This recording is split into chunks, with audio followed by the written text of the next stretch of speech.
नमस्कार दोस्तों, पिछली वीडियो में हमने देखा था रेंज बेस्ड लूप के बारे में और उससे पहले हमने पढ़ा था ऑटो कीवर्ड के बारे में।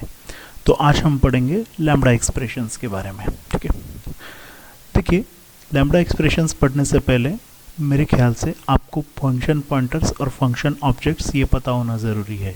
एक्चुअली ये मुझे लगता है, अगर नहीं भी अगर आपको ये कंसेप्ट अगर पता नहीं है फंक्शन पॉइंटर्स फंक्शन ऑब्जेक्ट, तो आपको चिंता करने की कोई ज़रूरत नहीं है। इस लेक्चर में हम फंक्शन पॉइंटर और फंक्शन ऑब्जेक्ट्स भी कवर करेंगे।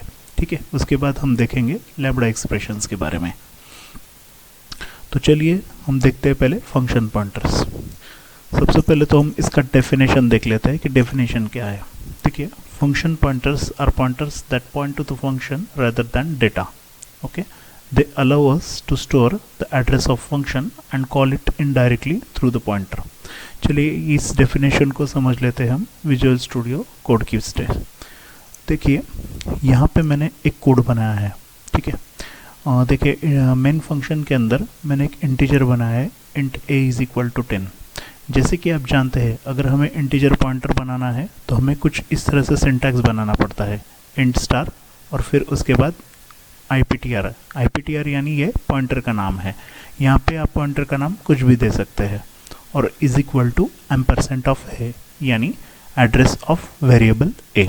ठीक है, सिमिलरली अगर मैं कोई फ्लोट वेरिएबल बनाता हूँ, मान लीजिए float b is equal to 3.1414, और अगर मुझे इसका पॉइंटर बनाना है तो नॉर्मली मुझे कुछ इस तरह से सिंटैक्स बनाना पड़ेगा, फ्लोट स्टार और उसके बाद FPTR। अब देखिए यहाँ पे ये जो नाम है वो पॉइंटर का नाम है। यहाँ पे आप कोई भी नाम दे सकते हैं, ज़रूरी नहीं कि सिर्फ FPTR ही लिखना है, आप कोई भी नाम दे सकते हैं।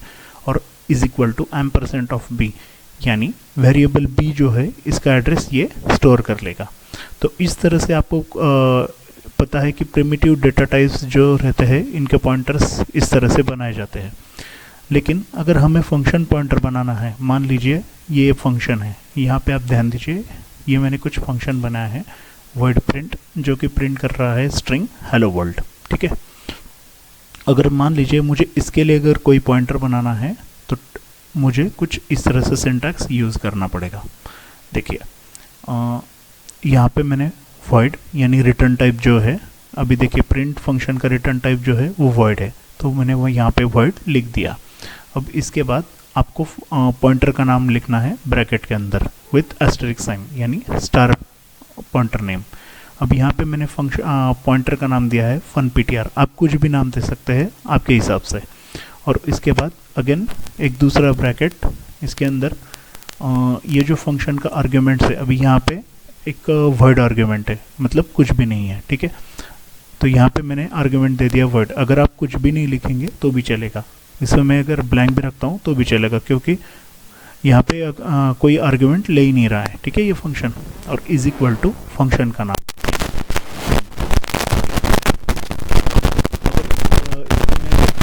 पॉइंटर को कॉल करता हूँ function pointer hello world string print करा रहा है। इस प्रोग्राम को रन करते हैं।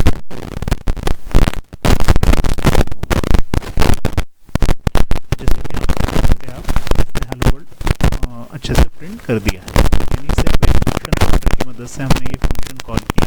ठीक है, इसका एक और एग्जांपल मैं आपको दिखाता हूँ। देखिए यहाँ पे हमने एक फंक्शन लिया है print1 और इसके अंदर एक आर्गुमेंट है इंटीजर a। ठीक है, अभी ये फंक्शन क्या प्रिंट कर रहा है, इनसाइड फंक्शन print1 a की वैल्यू ये प्रिंट कर रहा है, a is equal to a। ठीक है, अगर मुझे इसके लिए अगर पॉइंटर बनाना है तो यहाँ पे आप थोड़ा सा ध्यान दीजिए मैं क्या कर रहा हूँ। देखिए पॉइंटर पे सबसे पहले रिटर्न डाटा टाइप, ये फंक्शन रिटर्न कर रहा है वर्ड डाटा टाइप। सिमिलरली मुझे यहाँ पे सबसे पहले लिखना है return data type that is word. Okay, ये मतलब फंक्शन पॉइंटर होगा वर्ड टाइप वाला। ठीक है, उसके बाद एस्टेरिक साइन, यहाँ पे मैंने फंक्शन पॉइंटर का नाम दिया है funPTR1। ठीक है, और यहाँ पे ये देखिए ये फंक्शन ले रहा है इंटीजर आर्ग्यूमेंट है, इसीलिए यहाँ पे मुझे एक इंट इस तरह से देना होगा। ठीक है, मैं अगर ऐसा कुछ नहीं करूँगा तो ये फंक्शन ये पॉइंटर कुछ एरर दिखाएगा। देखिए यहाँ पे हमें रेड लाइन से हमें पता चल सकता है कि यहाँ पे ये एरर दिखा रहा है। तो हमें जब आर्ग्यूमेंट्स दे रहे हैं तो हमें इस बात का ध्यान ज़रूर रखना चाहिए। अब देखिए यहाँ पे मैंने is equal to print one, ठीक है, ये जो फंक्शन है इसका एड्रेस यहाँ पे दे दिया है is equal to print one. अब ये फंक्शन पॉइंटर जो है पर्टिकुलरली इस फंक्शन को पॉइंट कर रहा है, ठीक है। अगर हम फन ptr1 इसे कॉल करके कोई वैल्यू देते हैं, नॉर्मली हम जैसे फंक्शंस के साथ डील करने के लिए क्या करते हैं, अगर यहाँ पे फंक्शन अगर कॉल करना है तो नॉर्मली मैं लिखूँगा प्रिंट वन और उसके अंदर कोई वैल्यू दे दूँगा। सिमिलर केस होता है पॉइंटर के बारे में, हमें यहाँ पे पॉइंटर लिख देना है और इसके अंदर एक कोई भी वैल्यू दे देनी है जो कि इंटीजर टाइप वाली होगी, ठीक है। इस प्रोग्राम को मैं सेव कर लेता हूँ और अब देखिए इसका आउटपुट होगा inside function print one a is equal to 40।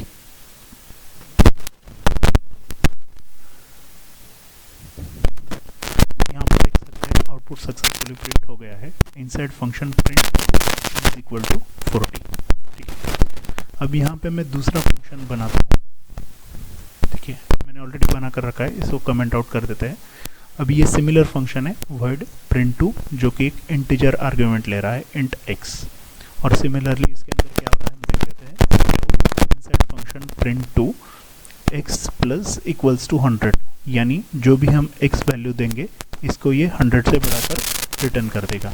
मान लीजिए यहाँ पे हम x यानी 50 अगर वैल्यू देते हैं तो x प्लस 100 यानी x की वैल्यू हो जाएगी 150 और इसके बाद ये 150 प्रिंट करा देगा, ठीक है।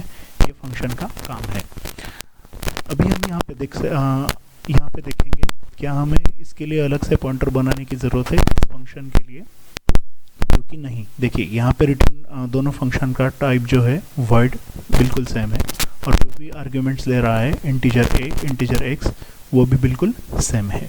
तो यहाँ पे हमें अलग फंक्शन पॉइंटर बनाने की ज़रूरत नहीं है। ये जो फन ptr1 है इसी से हम काम चला सकते हैं, ठीक है। देखिए यहाँ पे ऑलरेडी मैंने इस पॉइंटर से फंक्शन को पॉइंट किया है, ठीक है।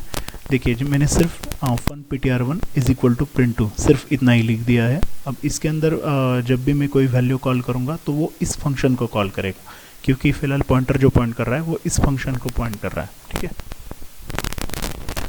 अभी मैं अगर इसको प्रिंट कराने की कोशिश करूँगा तो देखिए ये प्रिंट कराएगा inside function print two x plus, अभी यहाँ पे अगर मैंने 50 वैल्यू दी है तो x की वैल्यू ये 150 प्रिंट कराएगा, ठीक है।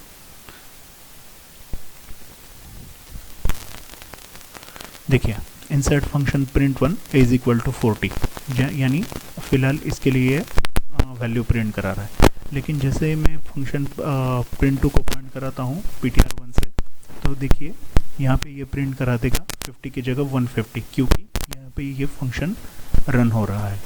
यहाँ पे x की वैल्यू हो जा रही है 150, ठीक है। अभी हम एक और एग्जांपल देख लेते हैं इसके लिए।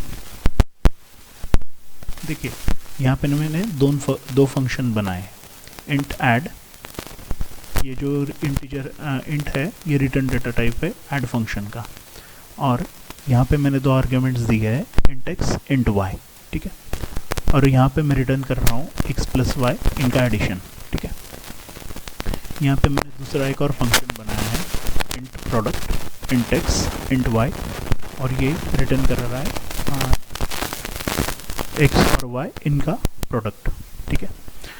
ये दो फंक्शंस है जिनका डेटा टाइप रिटर्न टाइप जो है वो बिल्कुल सेम है, और यहाँ पे जो आर्ग्यूमेंट्स ले रहा है वो भी एक ही टाइप की, यानी दो इंटीजर टाइप यहाँ पे आर्ग्यूमेंट्स है और यहाँ पे भी बिल्कुल सेम ही है, ठीक है। अभी ये मेन फंक्शन है जिसके अंदर मैं बनाऊंगा एक इंटीजर पॉइंटर, ठीक है, int star ptr int int. अब यहाँ पे देखिए पिछली बार हमने क्या किया था, पिछली बार जो फंक्शन था वो वर्ड डेटा टाइप रिटर्न कर रहा था और कुछ इंटीजर टाइप आर्ग्यूमेंट ले रहा था। लेकिन यहाँ पे आप ऑब्जर्व कर सकते हैं अगर मैं ऐड फंक्शन के लिए कोई पॉइंटर बनाऊंगा तो यहाँ पे मुझे सबसे पहले तो रिटर्न टाइप, अगर आपको कुछ कन्फ्यूजन हो रहा है तो पहले सबसे पहले मैं इसे कमेंट आउट कर देता हूँ, इसे हाइड कर देता हूँ ताकि आपको अच्छे से समझ में आ जाए।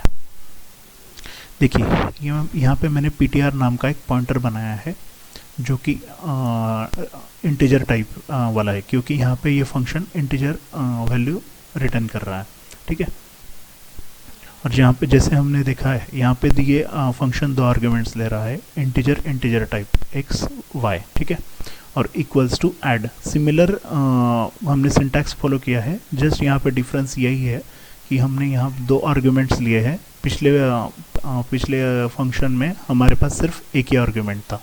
ओके, अगर यहाँ पे देखिए मैंने ये जो पॉइंटर है अभी ये फिलहाल पॉइंट कर रहा है ऐड फंक्शन को। ठीक है, अगर इसे मैं इस पॉइंटर को अगर मैं कॉल करना चाहूँ तो कुछ इस तरह से हम कॉल कर सकते हैं। मान लीजिए मैंने कोई एक वेरिएबल बनाया इंटीजर रिजल्ट, और इसके अंदर मैं वैल्यू दे दूंगा पॉइंटर की। अभी देखिए यहाँ पे पॉइंटर मैं कॉल कराऊंगा और इसके अंदर वैल्यूज़ दे दूंगा 10 और 20। ठीक है, जैसे कि आप देख सकते हैं फिलहाल ये फंक्शन पॉइंट कर रहा है एडिशन यानी ऐड फंक्शन को, तो ये रिज़ल्ट में देगा हमें 10 और 20 का एडिशन। हम इसे प्रिंट भी करा लेते हैं। मैं आपको रन करके दिखाता हूँ कि कुछ अभी यहाँ पे आउटपुट आएगा 30।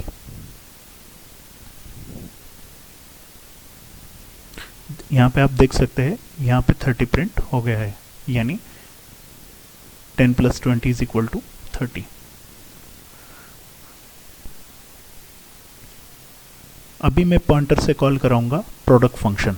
ठीक है, यहाँ पे आप देख सकते हैं सिमिलर स्ट्रेटेजी मैं फॉलो कर रहा हूँ। देखिए सिमिलर सिंटैक्स है, ptr = प्रोडक्ट।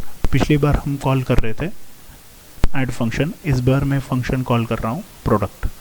यहाँ पे प्रोडक्ट क्या है, फंक्शन यहाँ पे इंटीजर ही रिटर्न कर रहा है, बस यहाँ पे जो है वो product of x and y, multiplication of x and y. अगर इसके अंदर मैं 10 और 5 कुछ ऐसी वैल्यू अगर दे देता हूँ तो ये मुझे रिटर्न करेगा product of the 10 and 5। Okay, तो ये भी मैं आपको प्रिंट करा कर दिखाता हूँ।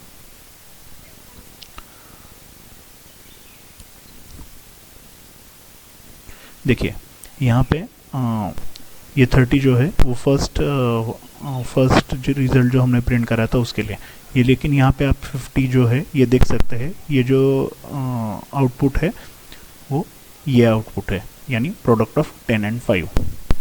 ठीक है, देखिए अगर इसमें थोड़ा सा भी कुछ चेंज हो जाता है, यानी रिटर्न टाइप या फिर आर्ग्यूमेंट टाइप्स, इनमें अगर थोड़ा सा भी कुछ बदलाव हो जाता है तो आपको एक नया फंक्शन पॉइंटर बनाना पड़ेगा।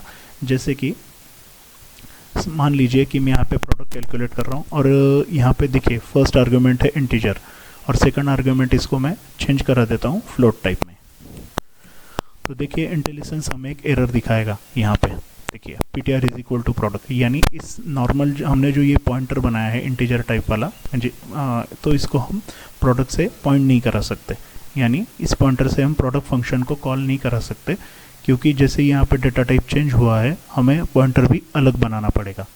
तो देखिए हम इस यहाँ पे पॉइंटर कुछ इस तरह से बना सकते हैं। सबसे पहले इंटीजर रिटर्न टाइप। ठीक है, यहाँ पे इंटीजर मैं लिख दूंगा, उसके बाद नाम, उसके बाद ब्रैकेट, इन ब्रैकेट हम लेते हैं स्टार और उसके बाद पॉइंटर नाम। यहाँ पे मैं ptr2 ये पॉइंटर का नाम ले लेता हूँ। ठीक है, उसके बाद हमें आर्ग्यूमेंट्स टाइप देने हैं, जैसे कि प्रोडक्ट फंक्शन ले रहा है इंटीजर और फ्लोट टाइप, तो मुझे यहाँ पे देना पड़ेगा इंट फ्लोट। ठीक है, और ये पॉइंट करेगा फंक्शन प्रोडक्ट को।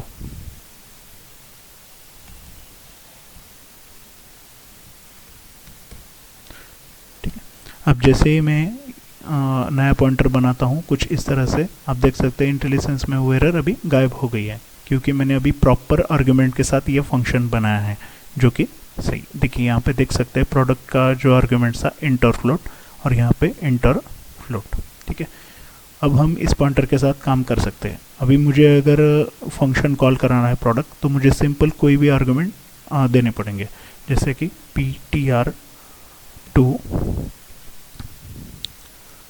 इसके अंदर मैं कोई आर्गुमेंट दे देता हूँ, इंटीजर टाइप वाला आर्गुमेंट होगा, समझिए 100 यानी, और उसके बाद फ्लोट वाला आर्गुमेंट मान लीजिए मैं कुछ दे देता हूँ 0.1। ठीक है, और इसकी वैल्यू स्टोर कराने के लिए मैं कोई वेरिएबल बना लेता हूँ, int x is equal to ptr2। ठीक है, अगर मैं इसको प्रिंट करूँगा तो आप देख लेंगे कि यहाँ पे ये सक्सेसफुली 10 प्रिंट करा देगा। ओके, यहाँ पे मैं x प्रिंट करा लेता हूँ। ठीक है, चलिए रन करते हैं इस प्रोग्राम को और आप देख सकते हैं कि यहाँ पे ये 10 प्रिंट करा देगा। देखिए यहाँ पे इसने 10 प्रिंट करा दिया। ठीक है, तो आपको बस यही ध्यान रखना है फंक्शन पॉइंटर के बारे में। यहाँ पे सबसे पहले तो आप ये जो सिंटैक्स है, अगर आपको कुछ भी नहीं पता है तो ये जो सिंटैक्स है फंक्शन पॉइंटर का, इसे प्रैक्टिस कीजिए। जैसे भी यहाँ पे मैंने 3 एग्जाम्पल आपको दिखाया है, ये 3 एग्जाम्पल आप यहाँ पे देख सकते हैं और सबसे पहले प्रैक्टिस कीजिए। अगर प्रैक्टिस नहीं करेंगे तो ये आपको ठीक से नहीं आएगा। ठीक है, उसके बाद फिर अलग अलग जो डेटा टाइप्स मैंने लिए हैं, उसके बाद रिटर्न टाइप ले, उसके बाद जो है मैंने लिए है, उसके आप वहाँ पे कुछ अलग अलग चेंज कर सकते हैं। जैसे इंट की जगह आप फ्लोट ले सकते हैं, जैसे कि मान लीजिए यहाँ पे इंटीजर की जगह फ्लोट ले लीजिए, फ्लोट की जगह इंट ले लीजिए। कुछ ऐसे डेटा टाइप्स अगर अलग अलग एग्जांपल्स में डेटा टाइप चेंज करके आप प्रैक्टिस कर सकते हैं। ठीक है, अगले वीडियो में हम देखेंगे कि हमें फंक्शन पॉइंटर की ज़रूरत क्यों होती है। फिलहाल के लिए इतना ही। Thank you so much.